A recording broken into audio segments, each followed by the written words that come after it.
या देवी सर्वभूतेषु मां ब्रह्मचारिणी रूपेण संसिता नमस्तस्यै नमस्तस्यै नमस्तस्यै नमो नमः। ओम दुर्गाय नमः। ओम ब्रह्मचारिणी नमः। 4 अक्टूबर 2024 शुक्रवार को नवरात्रि का दूसरा दिन है या द्वितीया तिथि है। माँ ब्रह्मचारिणी की पूजा आराधना इस दिन की जाएगी। तो माँ दुर्गा का दूसरा स्वरूप मानी जाती है ब्रह्मचारिणी माँ। द्वितीया तिथि प्रारंभ हो रही है 4 अक्टूबर 2024 को सुबह 2:58 पर और समाप्त होगी 5 अक्टूबर को सुबह 5:31 पर और 4 अक्टूबर को सूर्योदय काल का समय रहेगा सुबह 6:15 पर और सूर्यास्त का समय रहेगा शाम 6:03 पर। और 4 अक्टूबर के शुभ मुहूर्त जिस समय में आप विशेष रूप से माँ दुर्गा की पूजा आराधना कर सकते हैं। सबसे पहले 4 अक्टूबर को जो ब्रह्म मुहूर्त का समय रहेगा सुबह 4:43 से सुबह 5:30 तक ब्रह्म मुहूर्त में आप स्नान करें। विशेष कोई साधना हो, आपकी मंत्र जप करना चाहते हैं, मंत्र की सिद्धि चाहते हैं तो इस समय में आपको जरूर करना चाहिए।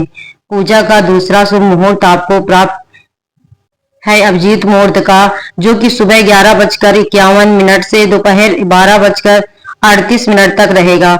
और तीसरा शुभ मुहूर्त है अमृत काल का, जो कि सुबह 11:55 से दोपहर 1:03 तक आपको प्राप्त हो रहा है।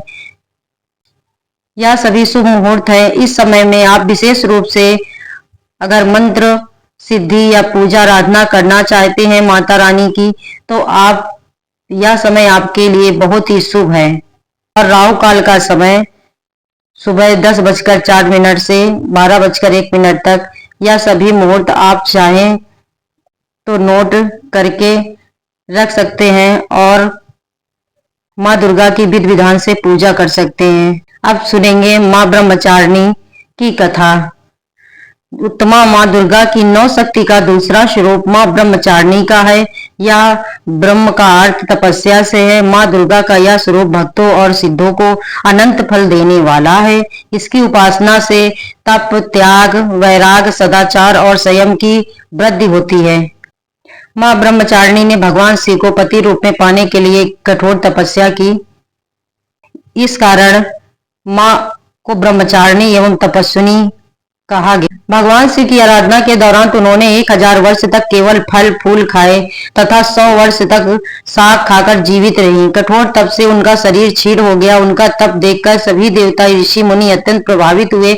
उन्होंने कहा कि आपके जैसा तक कोई नहीं कर सका। आपकी मनोकामना अवश्य पूर्ण होगी। भगवान शिव आपको पति स्वरूप में प्राप्त होंगे।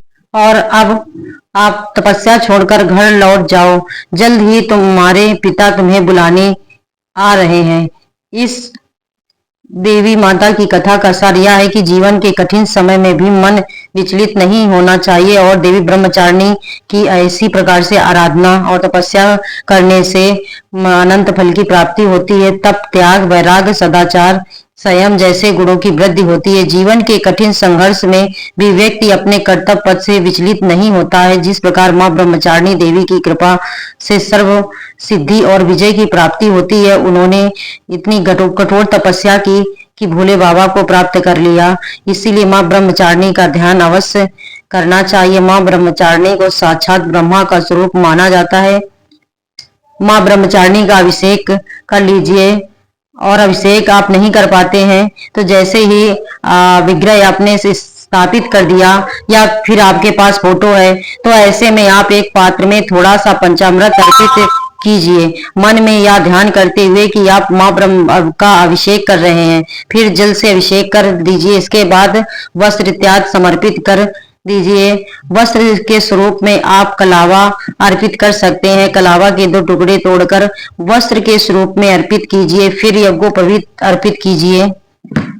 दीप, नैवेद्य आज समर्पित कीजिए। दुर्गा के दूसरे स्वरूप में माँ ब्रह्मचारिणी की पूजा कीजिए। माँ दुर्गा को प्रिय है कमल का पुष्प और गुड़हल का पुष्प। तो अगर आपके पास यह पुष्प है तो माँ को समर्पित कीजिए, नहीं तो जो भी आपके पास पुष्प है उसे से माँ ब्रह्मचारिणी की पूजा कर लीजिए। और माँ को आज शक्कर का भोग लगाना चाहिए। माँ को बहुत प्रिय है शक्कर या फिर गुड़ का भोग लगाएं, ना हो तो फिर मिठाई का ही भोग लगाएं। भोग लगाने के बाद एक माँ को पान का पत्ता, सुपारी, लौंग, इलायची लगाकर समर्पित जरूर करें। ब्रह्मचारिणी से प्रार्थना कीजिए और माँ के बीज मंत्रों का जप कीजिए। माँ ब्रह्मचारिणी का बीज मंत्र ह्रीं श्रीं अंबिका नमः और देवी सर्वभूतेषु माँ ब्रह्मचारिणी रूपेण संस्थिता नमस्तस्यै नमस्तस्यै नमस्तस्यै नमो नमः। दोस्तों, अगर मेरा ये वीडियो आपको अच्छा लगे तो प्लीज लाइक और सब्सक्राइब जरूर करिए, जिससे मुझे आपका प्यार प्राप्त हो सके। बोलो ब्रह्मचारिणी माता की जय। धन्यवाद दोस्तों।